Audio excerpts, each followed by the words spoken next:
Good morning student. अपन virtual works की बात कर रहे थे और वर्चुअल वर्क्स की बात करते समय हमने उसकी फॉर्मेशन को वहाँ पे पढ़ा था। तो उसमें अपन ने कहा था कि अगर उसमें बीच में अगर कोई तनाव अगर आता है, जो तनाव आएगा वो क्या होगा, या तो डोरी के रेस्पेक्ट में आएगा या फिर कोई रॉड लगा दे तब आता है। तो हमने कहा डोरी आएगी तो तनाव आता है, और जब रॉड आएगी तो अपन उसको प्रणोद क्या थ्रस्ट कहते हैं। हमने कहा था डोरी आएगी तो -T लेंगे, और अगर थ्रस्ट आएगा तो प्लस का T वहाँ भी फॉर्मेशन लेंगे। लेकिन अब अपन बात करते हैं कि वो डोरी कैसी हो जाए, प्रत्यास्थ डोरी हो जाएगी। प्रत्यास्थ डोरी का मतलब ये इलास्टिक जैसे अपना रबड़ है, ठीक है, जो रिंग होती है, अगर उस रिंग को अगर खींचा जाए तो वो क्या करती है, फैल जाती है। मतलब वो इस तरह की क्या है, प्रत्यास्थ डोरी अगर हो तो उस समय वो क्या काम करेगा, उस समय उसकी टेंशन क्या होगी, उसके ऊपर सारी बात अपन करेंगे। ठीक है, तो अपना टॉपिक है प्रत्यास्थ डोरी तथा वक्र संबंधित समस्याएं, मतलब problem involving elastic string and curve. मतलब अपन क्या करेंगे, जो रिंग या जो डोरी है वो आपकी कैसी होनी चाहिए, इलास्टिक होनी चाहिए। मतलब उसको अपन, उसमें तनाव ज़्यादा होता है, मतलब उसको अपन ज़्यादा खींच सकते हैं। तो इसके लिए आपको याद हो तो अपन ने फिजिक्स में पढ़ा एक हुक्स नियम या Hooke's law is T = λ(x/L). ठीक है, लैम्बडा जो है वो कांस्टेंट है किसका, हुक्स का। ठीक है, जिसे अपन क्या कहते हैं, हुक्स प्रत्यास्थ गुणांक कहते हैं। इसमें जो एल होता है वो क्या कहते हैं, डोरी की लंबाई। मतलब जो नॉर्मल डोरी है जिसको खींचा नहीं गया, उस समय जो इसकी लंबाई होगी वो आपकी एल कहलाती है। और जो एक्स है डोरी में विस्तार, इट मीन्स खींचने पे उसमें जो विस्तार आया है, आने का मतलब क्या है, सपोज करो पहले 2 थी लंबाई, उसको खींचने पे सपोज करो वो 3 हो गई। इसका मतलब 2 और 3, मतलब 3 में से 2 गए तो एक, जो एक वो होगा वो किसका मान होगा, एक्स का मान होगा। ठीक है, तो अपन इसके ऊपर क्या करें, क्योंकि फिजिक्स अपन को पूरी नहीं पढ़नी, तो हमें इसको सिर्फ यूज करना है अपने इसके अंदर। तो हम इसके ऊपर क्वेश्चन देखते हैं और इसको सॉल्यूशन करते हैं। ये आपके बुक का क्वेश्चन है। ठीक है, बहुत बार आ चुका है, तो 2008, 2010, 12, 14 में भी आ चुका है, बाद में ये 13 में नीचे लिखा हुआ है, फॉर्मेशन 13 के लिए भी आ चुका है। क्या कहता है कि एक भारी प्रत्यास्थ डोरी जिसकी स्वाभाविक लंबाई 2πa है। स्वाभाविक लंबाई होने का मतलब ये कौन सी आ गई, ये किसका मान हो गया, अपना एल का मान हो गया। तो L = 2πa है। ठीक है, एक चिकने शंकु के चारों ओर लपेटी गई है। एक शंकु ले लिया और उसके चारों ओर उसको क्या कर दिया, लपेट दिया गया। मतलब आपने क्या कहता है, आइसक्रीम का कौन हो गया, कौन की तरफ क्या किया, चारों ओर उसको लपेट दिया गया। शंकु का अक्ष ऊर्ध्वाधर तथा अर्ध शीर्ष कोण अल्फा है। ऊर्ध्वाधर होने का मतलब क्या है, ये ऐसे नीचे रखा गया है, और उसका अर्ध शीर्ष कोण मतलब सेमी वर्टिकल एंगल आपका कितना हो रहा है, कोण अल्फा है। यदि डोरी का भार कितना हो जाए, W, तथा प्रत्यास्थ गुणांक लैम्बडा हो। प्रत्यास्थ गुणांक का मतलब वही किसके अंदर, जो हुक के लॉ में जो लैम्बडा आ रहा है वो क्या कह रहा है, लैम्बडा का मान लैम्बडा हो, तो सिद्ध कीजिए डोरी जब संतुलन में है तब इसकी वर्ताकार आकृति की त्रिज्या होगी। मतलब ये क्या कह रहा है, डोरी संतुलन में है तो मतलब इसको रख दिया गया है, मतलब केवल बांध दिया गया, खींचा नहीं गया, तो उस समय क्या करे, उसकी वर्ताकार आकृति की त्रिज्या कितनी होगी। मतलब उस समय वो जो डोरी गोल गोल अपन उसके चारों तरफ लपेट रहे, उस समय वो जो सर्किल बन रहा है उसकी रेडियस क्या होगी। ठीक है, तो हम पढ़ देते हैं। एक having elastic string whose natural length is 2πa is placed round a smooth curve whose axis is vertical and whose semi-vertical angle is alpha. If W be a weight and lambda is a modulus of elasticity of the string, prove that it will be an equilibrium when in the form of a circle whose radius is this: a 1 plus W 2 pi alpha cot alpha की formation यहाँ पे आ रही है। तो हमने को जिस जैसे कहा हमने उसके अकॉर्डिंग यहाँ पे क्या बना दिया, एक कौन बना दिया गया है। ये जो ABCD इसके नाम दे दिए, D इसका सेंटर है, A से लेकर D तक को मिला दिया है, क्योंकि सेमी वर्टिकल एंगल बनाना, तो ये क्या हो गया, अल्फा हो गया। अपन ने क्या कहा, डोरी ली, बांध दी इसको गोल गोल, तो हमने कहा माना इस तरह की कोई सर्किल बन रही है, तो क्या हो रहा है, L और M 2 पॉइंट ले लिए। ऐसे लेके O तक की जो दूरी है उसे अपन ने क्या मान लिया, स्मॉल r मान लिया है। ठीक है, इसका वेट है, तो अपन ने कहा पूरा वेट कहाँ से आता है, तो सेंटर से। तो मान लिया जो सेंटर है यहाँ पे है, और इसका वेट W कहाँ लग रहा है, नीचे की तरफ लग रहा है, क्योंकि ये टेबल पे कहीं पे रखा गया है। ठीक है, जो जो बोला उसको अपन को यहाँ पे लिख देना है। कोई जरूरी नहीं कि जो मैंने भाषा लिखी है वो की आप डेफिनेशन या लिखें या लैंग्वेज लिखें, आपको जैसा जैसा आप बना रहे वैसे वैसे यहाँ पे लिख दें। जैसे मैंने लिखा है, माना एक शंकु का शीर्ष ए और इसका आधार का केंद्र कितना है, D है। शंकु के चारों ओर प्राकृतिक लंबाई 2πa की प्रत्यास्थ डोरी लपेटी गई है। यह भी दिया हुआ है कि शंकु का अर्ध शीर्ष कोण अल्फा है डोरी का भार W दिया है। माना कि डोरी के संतुलन की स्थिति में इसकी वर्ताकार आकृति का केंद्र G तथा इसकी त्रिज्या क्या है, स्मॉल r है, जो भी अपन यहाँ पे मानी है। अतः डोरी का भार W बिंदु G पर क्रियाशील है। माना कि डोरी में तनाव क्या है, कैपिटल T है। डोरी को ऐसा लघु कल्पित विस्थापन देते हैं कि R से क्या हो जाए, R प्लस डेल R, क्योंकि अपने का लघु विस्थापन नहीं देंगे तो वर्चुअल वर्क नहीं होगा, मतलब कल्पित कार्य नहीं होगा, में बदला जा सकता है। अब शंकु का शीर्ष A स्थिर है, अतः दूरियां A से नीचे की ओर मापी जाएगी, क्योंकि अपन ने क्या कहा, जहाँ रख दिया गया है, मतलब फॉर्मेशन बनी हुई, तो A से कहाँ आएगी, नीचे की तरफ फॉर्मेशन, इसकी काउंटिंग करेंगे कल्पित कार्य सिद्धांत से। तो हम क्या कहते हैं, डब्ल्यू डॉट डेल किसके लिए, जो डब्ल्यू की लंबाई होगी L minus T dot, minus क्यों, क्योंकि यहाँ पे डोरी के लिए आ गया, तो माइनस टी डॉट डेल और इसकी जो लंबाई होगी वो आएगी। तो डोरी की लंबाई तो इसने दे रखी है, क्या है, 2πr, और डब्ल्यू की जो लंबाई वो कहाँ से होगी, तो हमने कहा केंद्र से ये तक नापी जाएगी। तो हमने कहा ये रहा इसका G, और यहाँ से यहाँ तक की दूरी जो होगी वो आपकी क्या कहलाएगी, सॉरी, यहाँ से यहाँ तक की जो दूरी होगी वो आपकी क्या कहलाएगी, AG वाली फॉर्मेशन आएगी। तो हम क्या कहते हैं, ट्राइंगल AGL से, तो AGL जो अपन ने माना है वहाँ पे वो दिखाई दे रहा है, तो ये आपका अल्फ़ा है, ठीक है। तो हमने कहा A/L equal to cot alpha, तो AG/R equal to cot alpha, तो AG equal to R cot alpha की फॉर्मेशन आ रही है। समीकरण 1 और 2 में अपन इसकी वैल्यू पुटअप करें, तो W dot del AG minus K T dot del 2πr equal to 0। W dot del और AG की जगह AG की value R cot alpha minus K T dot del 2πr equal to 0। तो W dot cot alpha और del R minus K T dot 2π dot del R equal to 0। Del R को common लिया, तो W dot cot alpha minus K T dot 2π del R equal to 0। Del R 0 के बराबर नहीं हो सकता, इसमें del R not equal to 0, तो 2πt equal to W cot alpha, तो t equal to W cot alpha upon 2π, ठीक है। यही आपका क्वेश्चन नंबर जो 6 है उसका भी क्या है आंसर, किसका, एक्सरसाइज का। एक्सरसाइज कौन सी है, 6C 194 पेज पे है। क्या अलग अलग पेज हो सकते हैं अलग अलग बुक के लिए, लेकिन एक्सरसाइज कौन सी है, 6C का क्वेश्चन नंबर 6, मतलब इसको यहाँ तक ही कह रहा है। इसका मतलब उसके अंदर वो क्या कह रहा है, हुक्स लॉ लगाने की बात नहीं कर रहा है, केवल यहाँ तक ही बात कर रहा है। अब अपन ने क्या कहा था, अगर ये नॉर्मल डोरी होती उसके ऊपर टेंशन आता तो क्या होता, इतना आता, लेकिन अगर ये डोरी क्या होती है, प्रत्याश होती है, तब भी टेंशन क्या आएगा।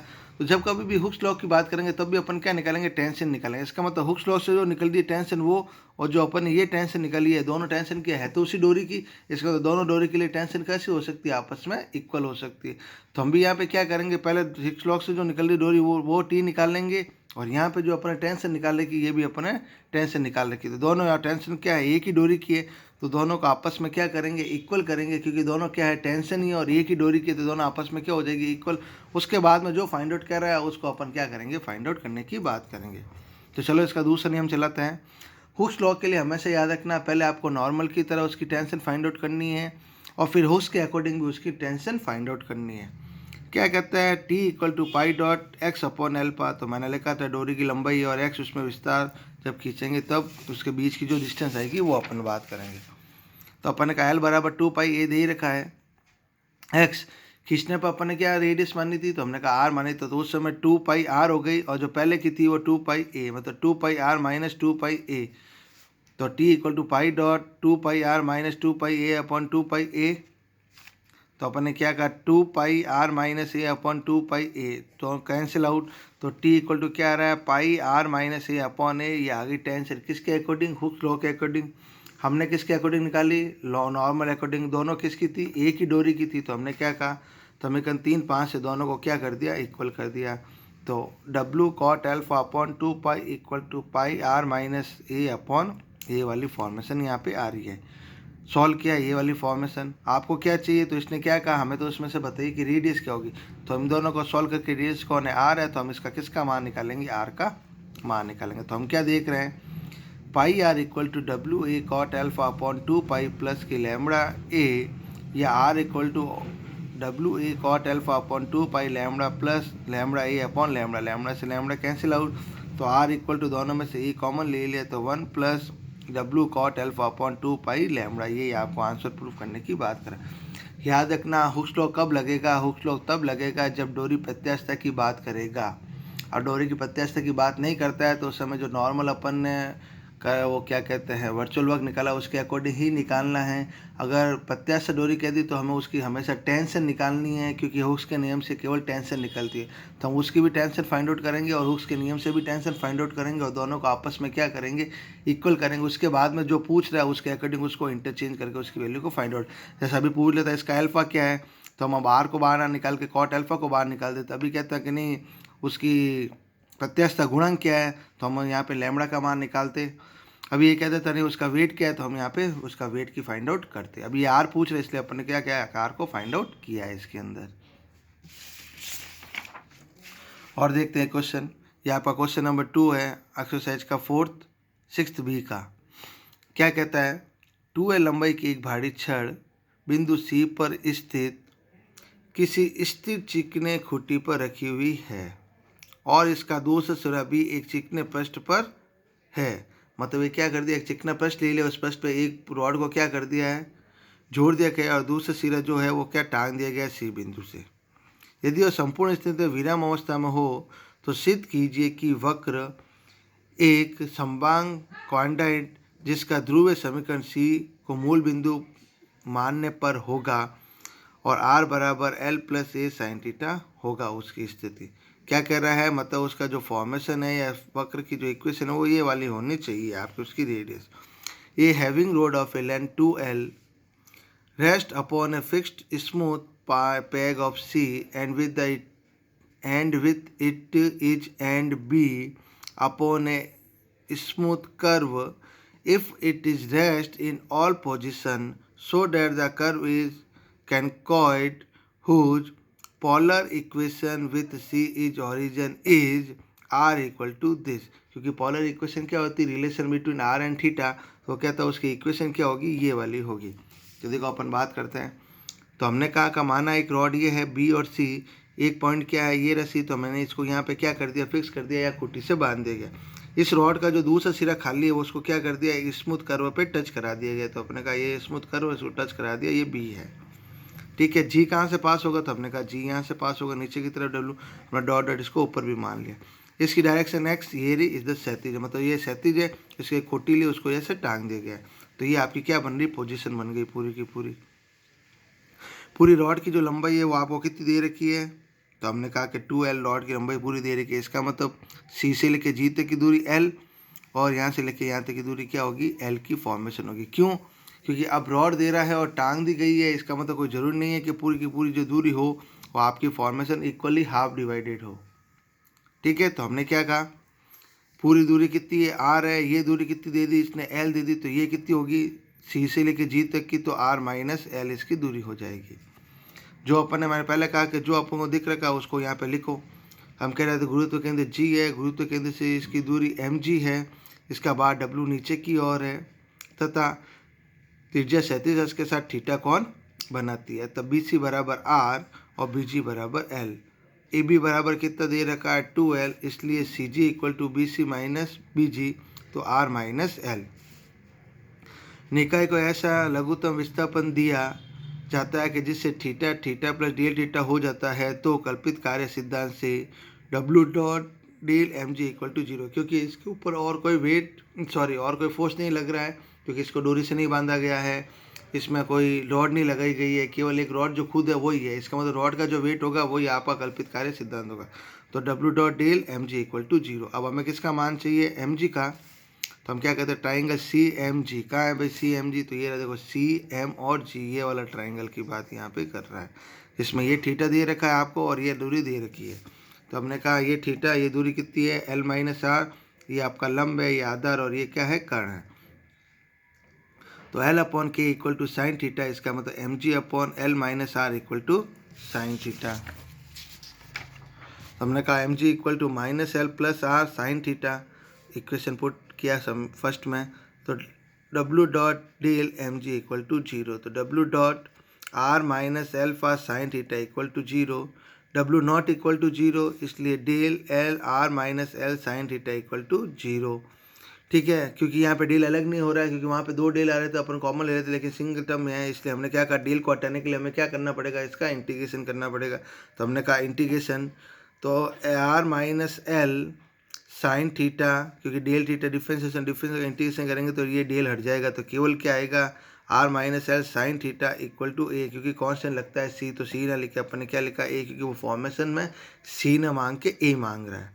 तो R minus L equal to A sine theta, या आर बराबर एल माइनस ए या L plus A sine theta की फॉर्मेशन आ रही है। तो ये आपको क्या कह रहा है, पूछ रहा है। ठीक है, तो देखो यहाँ पे हुक्स लॉ लगाने की ज़रूरत नहीं पड़ी। क्यों नहीं पड़ी भाई हुक्स लॉ लगाने की ज़रूरत, क्योंकि अपन को क्या कहा कि इसने कि जो फॉर्मेशन आ रही है वो कैसी आनी चाहिए, प्रत्यास्थ डोरी के लिए आनी। तो इसने अपन को डोरी जुड़ी नहीं रही है, इसका मतलब डोरी प्रत्यास्थ है नहीं। जब डोरी नहीं है तो उसमें तनाव नहीं होगा, तनाव नहीं होगा तो हुक्स लॉ नाम यहाँ पे नहीं लगेगा। ठीक है,